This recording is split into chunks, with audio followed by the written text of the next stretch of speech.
Excited to be back in action. This was a great week for our program to get some rest, to get better during a bye week. The spirits are still high.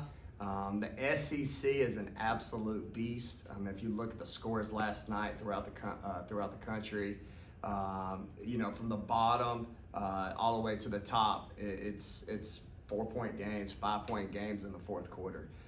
So we're excited about where we're going, and then we also learned a lot from the losses that we've had, but it's one game at a time, and we've got our work cut out with a Texas A&M team that, again, in the fourth quarter, like I mentioned, they were like the other scores that happened last night.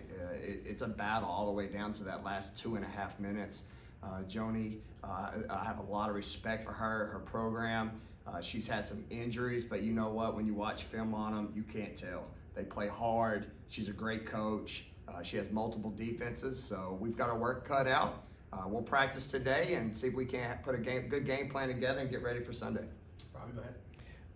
You've had some players banged up or out for whatever reason. What was this week like, just having a chance to kind of reset and rest a lot of those players and kind of get back focused? Well, it's awesome for me, and I'm sure it was awesome for them too. It is. Basketball's a long time period, so I think I can speak for every coach. You look forward to this point of just the small things. To your question is go a little lighter in practice, because obviously, again, like you all know, my goals is for March Madness, when it comes to be at peak condition and healthy. So it was getting in there into the training room, cleaning up some stuff on offense, just having good conversations, and then we'll really get after it today. You talk about March Madness there. I mean, how important is it, getting road wins like this one against A&M to kind of boost that resume? I know it's still a couple months out, but it seems like a pretty big game for you guys. No, it is. They all are. Yeah, they all are. But it's definitely a big one. I think it's going to be an absolute dogfight Sunday. You got two teams that are coming off a couple of losses in a row. And so it's going to be about who wants it more. And then, like I've always told my team, when you go on the road, you're always a 10-point underdog. You got to have that mentality. The SEC, again, is tough, so this is a huge game. Con, go ahead. Was it good to have a week off after the games like Tennessee and South Carolina so close together, or were the players kind of ready to go again? Yeah, we're in good spirits. They're actually ready to go. We had that talk after South Carolina. It was a heartbreaker. I thought Tennessee and Ole Miss were all three tough games that we felt like we had a chance to win. And so there's a good energy about my group, which is great for me as a head coach. And like I said, hopefully we can bottle some of the things that we do great, and then after an off week, we don't lose sight of that, so I have to regroup it. But they've been great. I've had nothing but great responses from them, and excited for today's practice. Stefan, go ahead. Curious, with Alana, it's obviously her first season in Starkville, but, she's one of the players that probably has the most, experience in terms of, playing in these type of games and getting ready for March. I guess what kind of experience has she brought in and kind of embraced the role of a leader despite being a new player on the roster? Yeah, just a positive mindset of understanding it's a journey. One thing that we keep hearing us from right now is we're climbing that mountain. And to your question, she sees the growth of this team. She obviously left with me at Louisville with a Final Four team and understands the ingredients, the chemistry, and just most important, the self-talk.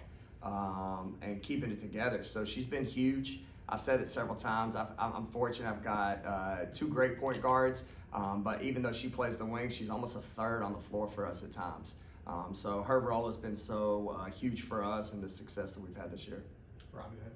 I think outside the Tennessee game, y'all have held everybody under 70 this year. The defense has been pretty good throughout. How have you seen the offense evolve over the course of the first few games this year? Yeah, I think it's hard. Anytime you got a new coach, new language, even though we're playing basketball, sometimes your brain has got to piece it all together. Sometimes you can overthink instead of just playing. So for me, when I evaluate the film offensively, it's just a relax of the shoulders. You know where you're getting these shots now. Sometimes you just need to play enough games to get a feel and a flavor of what my role is and playing off others. So that's when I evaluate the film that true chemistry is coming to life. And I think it's a prime example when you look at Annie Hayes' assist. She's starting to get 9, 10, 11 assists. And it's not, when you look back on the film, like, oh, she's just now passing. It's now her teammates feel comfortable in the offense and they're making shots. she's been delivering in the past. So it's coming together and excited. And again, I think what makes me excited is the balance. When you look at it, it's not you got to guard this one kid or you better just stop this. There's great inside outside play, which gives us a chance night in and night out. And on the defensive side, not many teams have been able to hold South Carolina down. We saw last night they were down early against Kentucky. They ended up winning that by, I think, almost 30, 90 points or whatever they had. Yeah. What were y'all doing and what have y'all done defensively that you think has been so effective for y'all to be as good as you've been? Yeah, I have to give a shout out to Coach Jans. I mean, you know, he always says that you either dog, you dog food. So just having that dog mentality for 4 quarters. And that's kind of the mindset that we've had. I talked about it in the South Carolina when we start each quarter. I said, "What's the score, y'all?" And they were like 0-0. And I said, "You're darn right, because that's what you got to do in this league if you want to win." So they're bought in. I've got great athleticism. I've got kids who've got unbelievable instincts, especially in steals. Jacayla Jordan, Annie Hayes, Alana Smith. Asian A, their ability to play passing lanes and react to the ball make us a great defensive team. Stefan, go ahead. Kind of to follow up on Robbie's question earlier, any update on Romani and do you expect to see her this weekend? Yeah, day to day as of today. Anything else for Coach?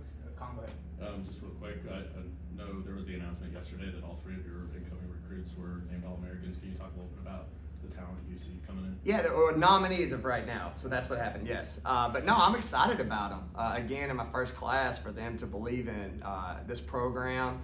If you follow, I know our fan base has done a good job. They tagged me on a bunch of stuff with our kids. Those signees, to your question, are having success. So there's no greater joy for me and our coaching staff that when you recruit somebody, the most important ingredient for any high school kid is you stay hungry. Because it's easy to naturally drop your guard and say, "Well, I'm going there. Shoot, we're good." But those kids who are coming in know the expectations I have for them next year, and they're still competing and performing at a high level. So I'm extremely excited about the future. All right, thanks, everybody.